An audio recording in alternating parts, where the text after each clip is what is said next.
How could you? I screamed, my voice echoing through the empty lot where our family home once stood. All that remained was a pile of rubble. I spotted Trent casually leaning against his BMW, sipping his daily Starbucks as he scrolled on his phone without a care in the world. He slowly looked up. "Oh, hey, babe. Welcome back," he said flatly. "While you were off finding yourself at that retreat, I took care of a little house project for us." My hands trembled and tears stung my eyes. I had just returned from a wellness retreat in the mountains, hoping to regain my strength after losing Mom.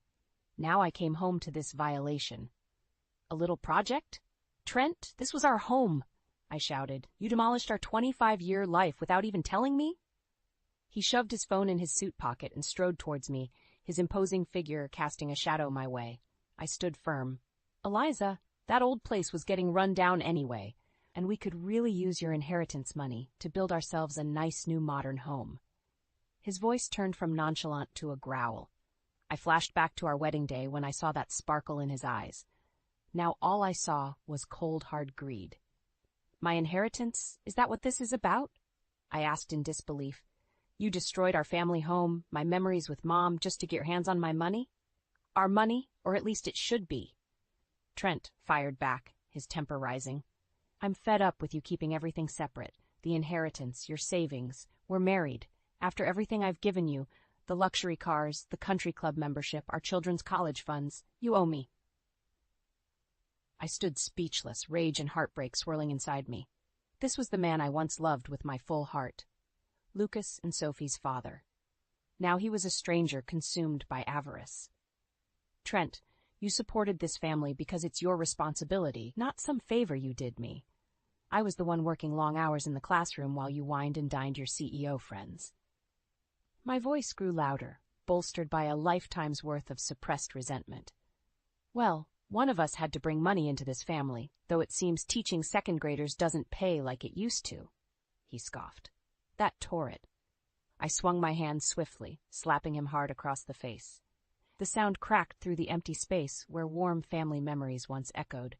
For a moment his face registered shock, then his lips curled into a menacing smile.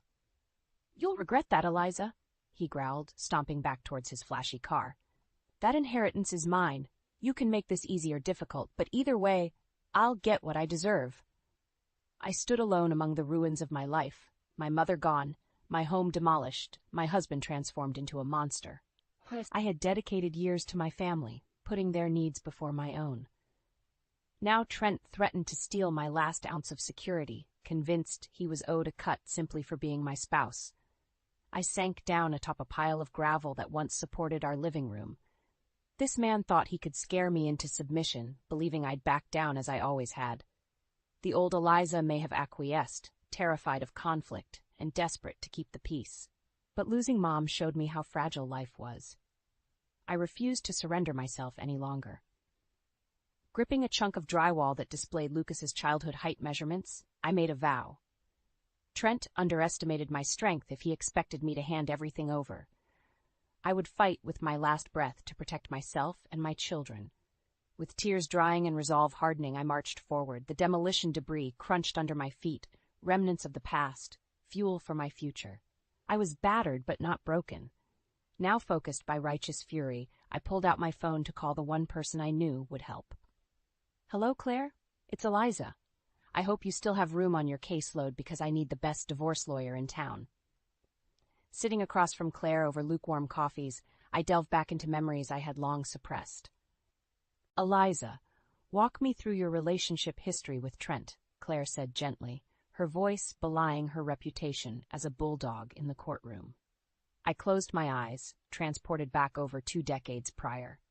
It was 1998, and at 23 years old, I was focused on kickstarting my teaching career.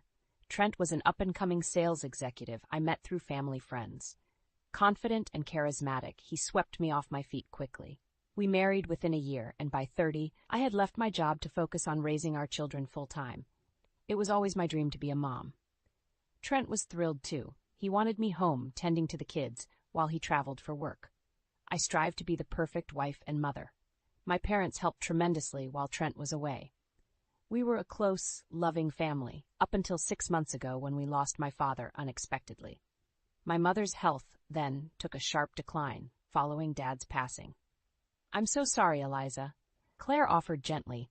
"That must have been an incredibly painful time for you. How did Trent respond?" I sighed, anger rising as I replayed his apathetic behavior in my mind. Honestly, Trent grew increasingly impatient and cold. He hated that I was preoccupied caring for my grieving mother. He began making callous comments about me playing nurse too much. Claire frowned, jotting notes on her legal pad. "And he provided no emotional support during this period?" "None whatsoever. If anything, he often compounded my grief with his cruel reactions." My mind drifted back to one piercing incident. Mom and I were reviewing some old photo albums together, laughing and crying as we relived nostalgic memories. Trent came home unexpectedly early from a work trip. "Ugh, is this what my house has turned into? A pity party patch?" he had grumbled. "Trent," I scolded, "have some compassion. Mom just lost her husband of 40 years. And I just want my wife back. This melancholy scene needs to end." He stormed off to pour himself a scotch. Mom's fragile smile had vanished instantly, replaced by resigned sadness. We didn't look at the albums again. I shook my head, drawn back to the present moment across from Claire. So there you have it. The man I once loved disappeared, consumed entirely by selfishness. And now? My voice quivered as I recounted the image seared into my mind of our demolished home, of Trent's unconscionable betrayal. Claire leaned forward, her expression shifting to righteous anger. "Don't worry, Eliza. We're going to make him pay." Over the next weeks under Claire's counsel, I dug up documents, financial records, and Trent's vicious text messages. She was confident this evidence would land a favorable judgment. We sat across her wide oak desk reviewing our plan when Claire's phone lit up. She glanced at the screen and her eyebrows shot up. "Well, speak of the devil. It's a text from Trent. He says he wants to meet to discuss things civilly. He must have gotten wind that you lawyered up." Claire let out an icy laugh. My stomach churned, imagining his scheme. "There's no way I'm agreeing to some fake meeting just for him to intimidate me more." I know," Claire agreed. She stared pensively at her phone screen as a sly smile crept across her face. The wheels were clearly spinning behind her intelligent eyes. "Actually, Eliza, I have an idea." She leaned forward, resolve emanating from her. "What if we use this text to set a little trap for your scheming husband?" I nodded cautiously as she detailed a plan to meet Trent under the guise of good faith negotiations. But with Claire secretly recording the conversation, we could obtain hard proof of Trent's coercion and threats. My anxiety melted into tentative relief at the finally holding him accountable. As we wrapped up final preparations for the clandestine meeting, I turned to Claire, new confidence rising within me. "Let's do this. It's time for that snake to get exactly what he deserves." Claire smiled knowingly and put a steadying hand on my shoulder. "Showtime!"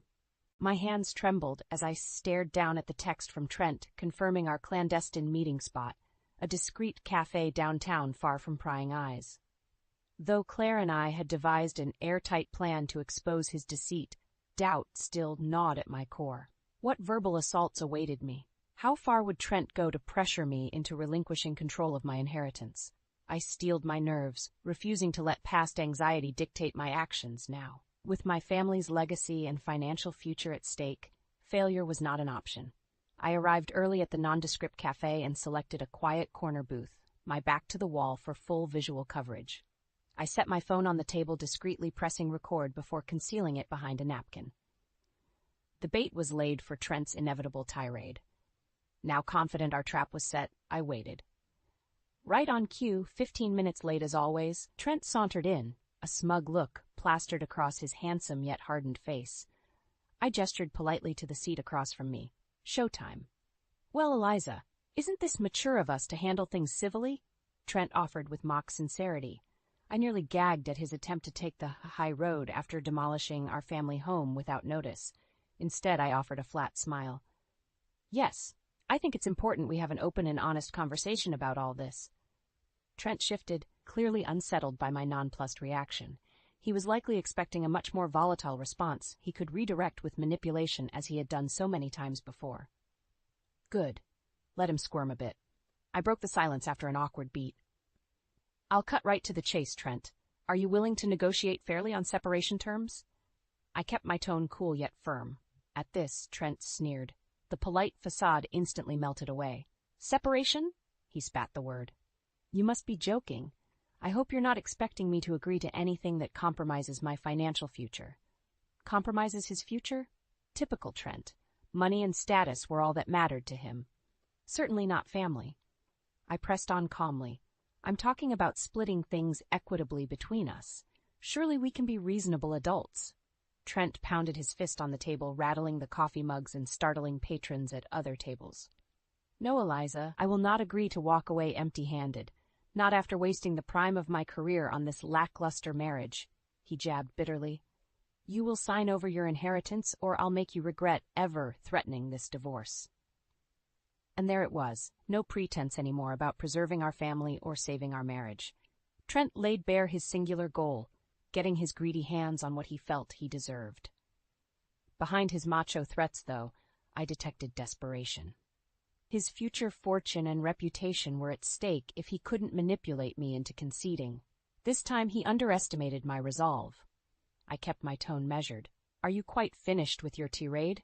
Because nothing you say will coerce me into just handing everything over. I'm fully prepared for a legal battle. Trent's face reddened, his temper rising.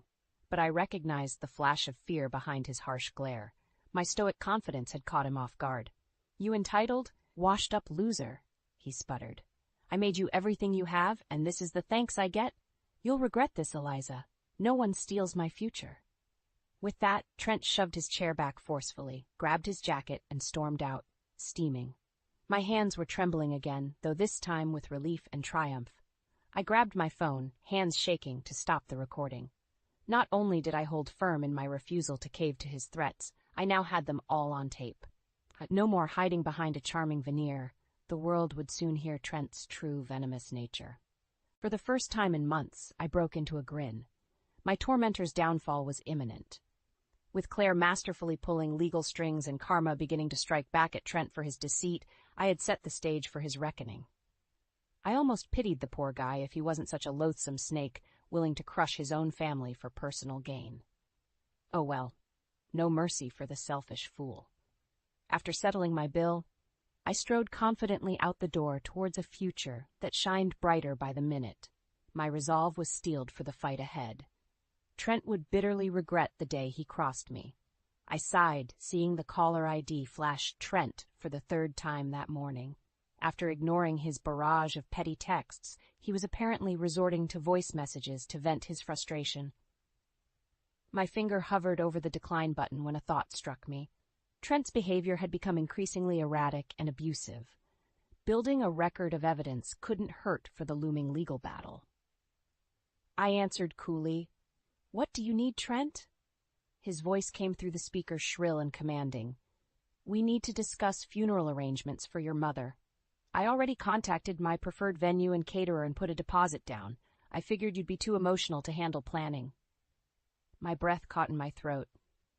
The audacity after months of dismissing my grief, now assuming control and decision-making because I was too hysterical? I managed a terse response. "Actually, Trent, I've already made arrangements with Mom's church and her closest friends are helping coordinate everything. But I'm sure your caterer refunds deposits if you ask nicely." I couldn't help the subtle jab, indicating his presumptuous planning was not required or appreciated. An exasperated sigh followed by a lengthy pause echoed from the phone. When Trent spoke again, any veil of compassion had vanished, revealing biting contempt. "You always were helpless when it came to executive decisions.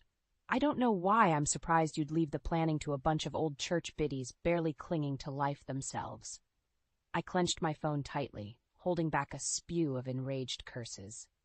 "Breathe, Eliza."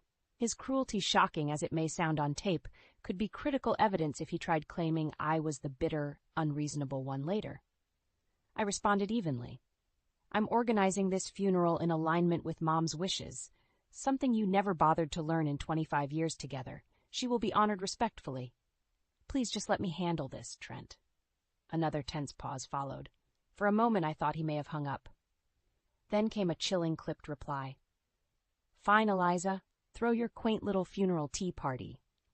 but don't expect me to stand around making small talk with those religious fanatics, and not a penny extra from my accounts." The line clicked dead. I released a shuddering breath and collapsed onto our bed, which Trent had strategically left stripped of all bedding. Even in death, he continued finding new psychological torture methods. Over the next days, his cruelty only crescendoed. As I sorted through Mom's belongings with supportive friends, he ridiculed the task as feeble sentimentality. When our son Lucas came to help with cleaning, Trent's calm facade broke. "Don't you have exams to be focusing on instead of wasting time on redundant housework?" he had berated our stunned son. All this could have simply been hauled off to Goodwill instead of drama queen Eliza's tedious emotional purge. Lucas retreated from the house quickly after that, clearly pained by his father's escalating bitterness. My heart broke envisioning the distance growing between Trent and the children. He was willing to sever even these bonds in his rabid pursuit of assets and pride. The day of Mom's funeral arrived, gray and weary, mimicking my turbulent mindset. As I dressed in a simple black gown, Trent emerged shirtless, sipping his morning beer. His appearance mirrored the disregard he had shown Mom even while alive. "Give my well wishes to the brainwashed Bible Brigade," he offered snidely. Hot tears stung behind my eyes. I slipped silently out the door into the drizzling rain. The showers disguised streaming tears as I drove to the church. Surrounded by true loved ones there, the service was filled with tender moments, honoring Mom's generous soul. Trent's absence went largely unnoticed. While it pained me he had abandoned us at this sacred time, Trent's recurring callous treatment solidified my will. Any lingering hesitation to push forward on severing ties vanished. His efforts to intimidate me into obedience had only affirmed suspicions of abuse for years. Now, with clear-cut proof, I was determined to fight back legally. As we laid Mom's rose-adorned casket to rest beside Dad, the rain subsided, leaving glimmering puddles in the cemetery grass. The clouds parted, revealing hints of hopeful blue skies beyond life's storms. Gazing into the light, I knew Mom and Dad were cheering me on proudly, and Trent's reckoning awaited on the horizon. Sitting across from Claire, reviewing the latest legal documents, I finally felt empowered and in control. Though Trent continued his petty power moves, I now had the law on my side. "With the testimony and evidence you've provided, we've compiled an ironclad case," Claire assured me, gathering up papers into a leather folio. Her fiery confidence fueled my own. "I'm certain the judge will rule in your favor regarding financial separation, and with documented proof of emotional abuse, you'll easily be granted full custody of your children." A wave of relief washed over me at this prospect. Securing Lucas and Sophie's well-being through the volatile divorce was my priority. Trent's influence had become downright toxic. Protecting them legally would provide peace of mind. "You've worked wonders, Claire," I offered sincerely. "I honestly don't know if I could have come out on top in this fight without you navigating the complex legal channels." Claire smiled humbly, handing me copies of the documents. "I'm happy to play my part, but truly, Eliza, your courage and refusal to be intimidated is what's winning the day here. Don't forget that inner strength." Her words resonated with my core. For so long I had minimized my resilience, believing Trent was the trailblazer. Now clarity revealed I was the foundation holding everything together behind the scenes, and I deserved equitable compensation for my sacrifices. Buoyed by this insight, I practically floated out the law office doors, ready to embrace the next phase with renewed moxie. My steps halted abruptly when I spotted Trent leaning smugly against my Subaru's driver's side door, preventing my entry. "Here we go again." "Well, isn't this cozy?" he offered sarcastically, gesturing to the law office. "Nothing like conspiring with shady lawyers instead of trying to salvage our sacred marriage vows." I scoffed at this warped perspective. I hardly think a healthy marriage involves one partner selfishly demanding assets and demolishing property without consent. "Now please move. You're blocking my car." Trent stepped defiantly in front of the handle as I reached to open it. His height had always given him an intimidation advantage. I refused to cower this time. "Not until you agree to a mediation session with a counselor," Trent demanded. "I'm sure once you explain yours fairly to an expert, they will set you straight about what you are entitled or not to." I nearly gagged at this attempt to silence me by making my protests seem irrational and uninformed. I glared directly at him with emboldened confidence. I know precisely what I'm entitled to, Trent, and I have an extensive, well-documented legal team securing it without manipulation. You will not cheat me out of my due compensation. His smug veneer flickered briefly with doubt. My audacity clearly hit a nerve. Regaining composure, Trent pressed closer, his stale coffee breath assaulting my senses. Careful, Eliza. You seem to have forgotten who ensured you lived so well all this time. Threaten my reputation and I'll reduce you to dirt. Though his words raised the hairs on my arms, I didn't flinch. We stood face to face in taut silence, twins titans at the peak of a perilous precipice. I broke the tension calmly. Feel free to sling threats if it makes you feel powerful, Trent. But we both know you stand to lose far more than I do here. With strength belying my trembling core, I peered unwavering into his dark eyes. Now for the last time, get away from my vehicle. You no longer dictate my life. A charged beat passed where anything could have transpired. To my relief, Trent scowled bitterly, then stepped aside, grumbling. I maintained vigilant composure despite quaking inside, safely driving off without glancing back. Maintaining courage through intimidation tactics was not easy, but I realized the breadth of my fortitude, and nothing was stronger than a determined woman protecting her interests against a greedy bully. Game on, Trent. Your reckoning awaits. I tapped my foot impatiently, glancing between my watch and the imposing courthouse doors. Claire and I had filed the paperwork, petitioning for financial separation over a month ago, and the court date had finally arrived. Yet despite the early hour, Trent was characteristically late, no doubt a feeble attempt to regain control by making me wait anxiously. Little did he know, I had reached a state of zen. The law was on my side. 15 tedious minutes later, Trent came swaggering up the marble steps, not a hair out of place in his arrogantly confident power suit. I offered a cordial smile. Nice of you make an appearance, Trent. Shall we proceed? He bristled at my unruffled demeanor, but nodded curtly. I led the way into the expansive courtroom as we took our respective places at the defendants' tables. Claire entered soon after, flanked by our other legal aides, nodding reassurance. I kept my breath steady, visualizing victory as the bailiff called court into session. This was it, Judgment Day, for Trent's deceit. The proceedings commenced efficiently, with Claire masterfully presenting our evidence of emotional abuse and financial coercion. The judge listened solemnly, eyes widening at particularly shocking voicemails from Trent maligning my character. I had to hand it to Claire. She had crafted an utterly unimpeachable case. After what seemed an eternity, the judge cleared her throat, peering sternly over spectacles. In light of the comprehensive evidence provided, I hereby grant the petition for dissolution of shared finances. All assets and inheritance shall remain exclusive property of Eliza, the plaintiff. I nearly collapsed with relief and triumph.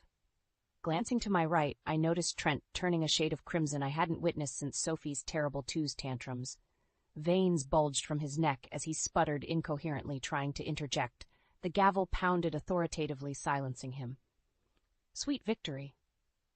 Additionally, in consideration of documented mental abuse, I'm granting Eliza full legal and physical custody of both minor children, the judge continued firmly. At this, Trent slammed his fists furiously on the tabletop, sending pens flying wildly. This is outrageous, he roared, spit flying. That money is rightfully mine, and you can't take my kids, Eliza. Before the bailiff could react, Trent sent the defendant's table crashing onto its side with a violent shove. He fixed his crazed eyes on me, shouting accusations as security restrained him. Rather than engage, I simply gathered my belongings calmly as he was dragged out, kicking and screaming. You've made a grave mistake, he hollered among straining security guards. I'll take back what's mine, Eliza. This isn't over. His lasting threats echoed down the marbled hall as I strode out to meet Claire with a confident smile. Congratulations, Eliza, Claire grinned as we stepped into sunshine beyond the imposing columns. You are now a very wealthy, single woman. And Trent's hysterics surely didn't help his appeal to the judge. Well done maintaining composure. I let out a deep exhale, feeling years of anxiety and oppression lifting away. Thank you sincerely. I couldn't have navigated this without your counsel. In more ways than one, I chuckled. We exchanged relieved embraces before Claire headed off to handle newly freed-up caseload. Meanwhile, I slid into my Subaru's driver's seat, finally feeling its true owner. Trent's desperate threats didn't faze my cooler state of mind. His burst of outrage proved powerless against the justice system, securing my rights irrevocably. Any sway he once held over me was crushed under the mighty gavel of truth.